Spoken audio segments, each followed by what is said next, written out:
So yan nga guys, nito ko yan sa Vivo. Ayan. Vivo.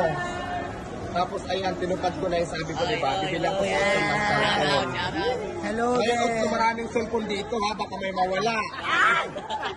Nasa loob. Ang dami-daming cellphone. Paalala lang ha, baka magbayad ako ng marami, baka may mawala. Walang mawawala. Hindi, wala na daw mawawala. Binilang ko na siya, inaayos na ni Kuya. So, Vivo. Okay. Anong masasabi mo? Thank you, ate. Ipapromise mo yan na hindi yan mawawala. Kailangan makikita ko sa yung gagamitin mo. At siyempre, pang-vlog mo na rin. So, yun lang. Salamat po. Ayan, inaayos na kaya napili namin eh. With charger, with Ang galing SIM pala card ng na rin. freebies dito, ma. Ano mga freebies? Ito ang free. Napakaswerte mo naman dahil napakagwapo ng freebies mo. Diba? Samantala ako dati nung bumili ako, wala namang freebies. Iba talagang